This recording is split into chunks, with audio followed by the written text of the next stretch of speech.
Welcome to the Infinite Filmmakers Release the Genie Within webcast. My name is Rich Smith. I'm a filmmaker and a spiritual life coach. I want you to imagine that your life is a movie created by an infinite filmmaker, and there's no limit to what it can create in your movie called life. Now, I want you to imagine that this is not your imagination, but your reality. What would your life look like?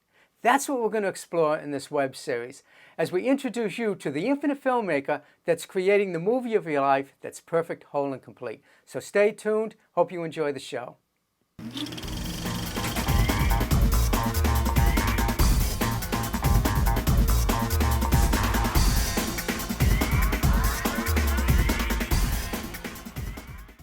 Hi, I want to thank you for joining my webcast.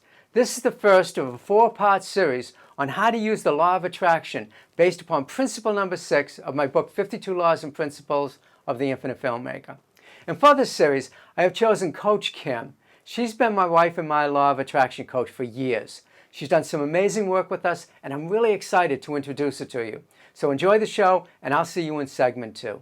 And so what we're going to talk about is principle number 6 tonight. And Kimmy is an expert in the law of attraction. She's actually Jennifer and I's coach. She's been coaching us for years. And, you know, because of Kimmy, well, actually, Kimmy officiated our wedding. I did. I married them. Yeah, she married us. Because of Kimmy, I am doing these live webinars. She took me through a focus, what do you call that wheel. thing? A focus wheel. And that allowed me to be able to open up and to see the vision and to be able to jump into the vision and create this webinar series. What you're going to see when you're done with the work that she does with you is an incredible change in your life. Whatever it is that you wanted to manifest, that you were thinking about, that you wanted to break through in relationships or your work or money and abundance, just bring it up tonight. And Kimmy will work, and you'll just be blown away by what she can do. Well, I think blown away is usually what he means is you make slow incremental changes. Yeah. So we advocate slow incremental gradual changes. It gets better and better and better and better and better and better. Yeah. For me, you know, blown away for me is like when, because I've been doing this work for so long, that I do have blow away moments where absolutely, because you've done it for a long time. I've been doing it for a long time. Oh, absolutely. I think the manifestations, once you've been doing it for a while, are really blow you away. Yeah, but right. But when you first start, if you go, this isn't working. I sat down last night and I wrote down 5 things I want, and they're not here today. Yeah. It's not like that. But it is, I do think the better it gets, the better it gets, the better it gets. And you do start going, wow, this is so much better than I even imagined. Yeah. All the time. So much better than I imagined. Yeah. Whenever I want to manifest something and I have a vision for it, I hold to that vision. And then in the end, I look back and I go, man, this is even better than I could imagine. Right. Because you're working with an unlimited power and presence that doesn't hold anything back. We're the ones that hold it back with our consciousness. So as you come on here and you start to shift your consciousness, you'll see manifestations, miracles happening on a daily basis. Right. And it's the shift in consciousness. Yeah. Miracles aren't actually that unusual. They happen all the time. They happen all the time. But it is the shift in consciousness and then recognizing it. Yeah. And Kimmy's going to talk about some of her miracles that happened with her. And I'm going to talk about some miracles that happened with me tonight, especially one I had with my daughter, which was really powerful. Well, first you're going to read the principle. Oh, okay. Yeah, let's read the principle. Because it relates to the principle. Okay, let's get it up online. Hold on a sec. So the principle, spiritual principle number 6 reads, in a feature film, one of the things that moves the story forward is the changes that take place in the characters' lives. Each character experiences situations that influence who they become, and by the end of the movie, they are not the same person. They have evolved into something more. Embrace the person that you have become. I would say you are becoming. You are becoming. Yes. Yes. Yeah. And then each character in this universal movie is evolving into something more.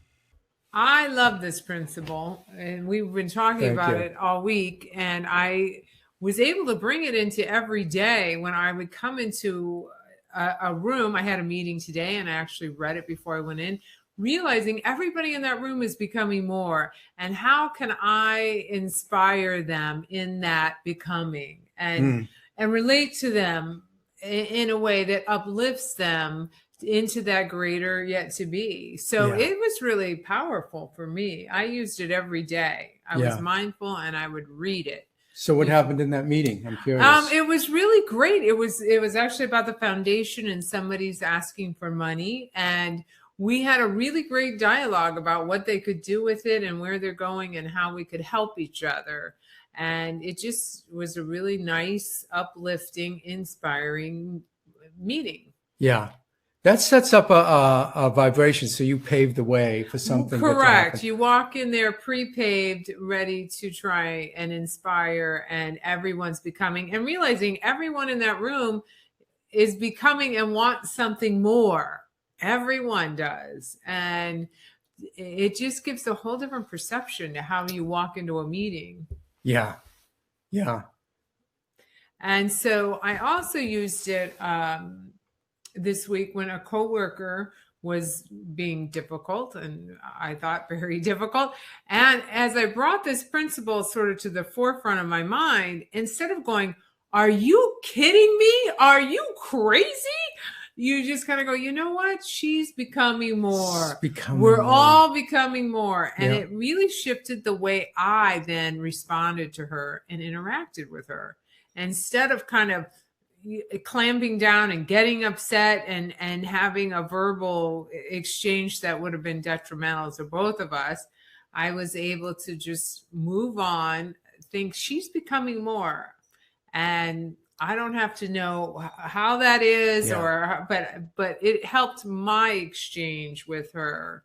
And instead of starting a fight and escalating it, we were able to just move forward. Yeah. Yeah. And you had a story about Madeline. Yeah. I want to tell you my story about Madeline, my daughter. She's in college. She's graduating this year. And I remember back when I was graduating from college, it's really confusing. It's like you know, ending this part of your life and you're jumping into another and you're not sure what direction to move in.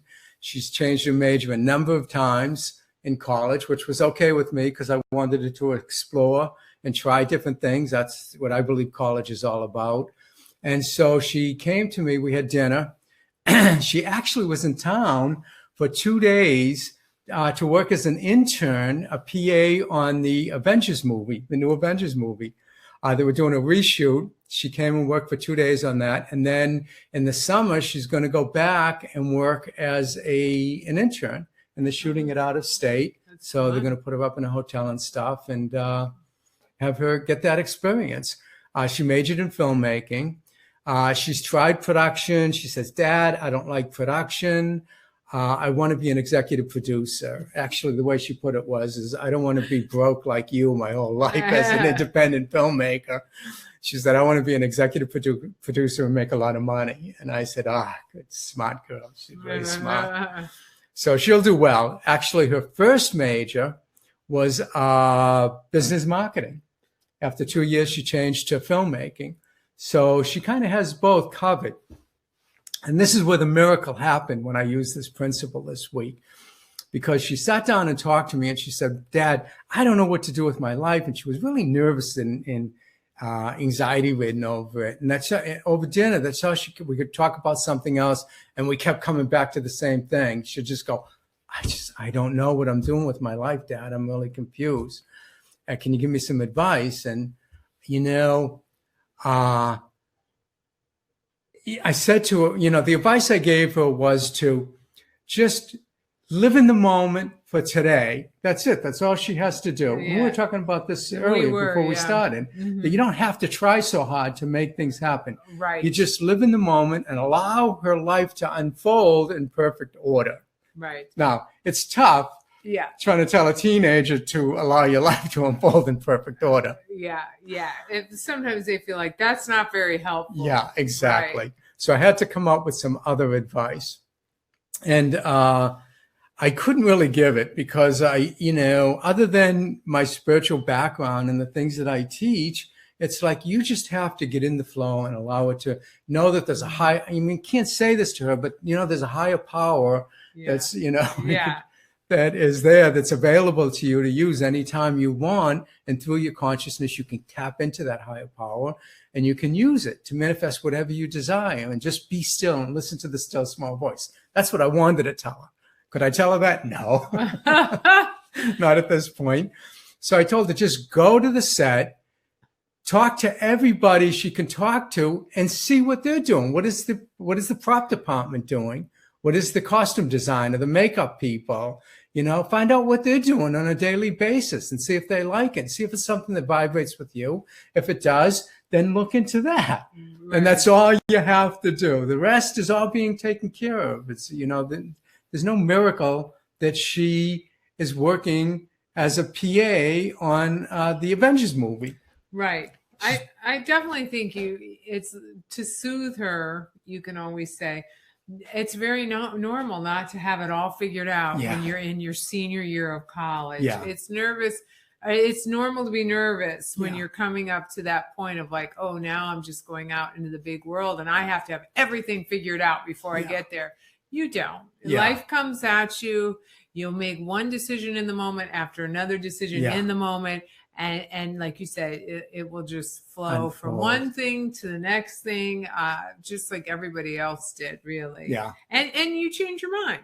You try one thing, you like it for a while, you don't like it for a while, you switch to another thing, you like it for a while, you don't like it for a while. Yeah. And the other advice I gave was, don't do something just because you're going to make a lot of money in it. Find your passion, find what you're good at, and follow your dream. Do that, and the money will come.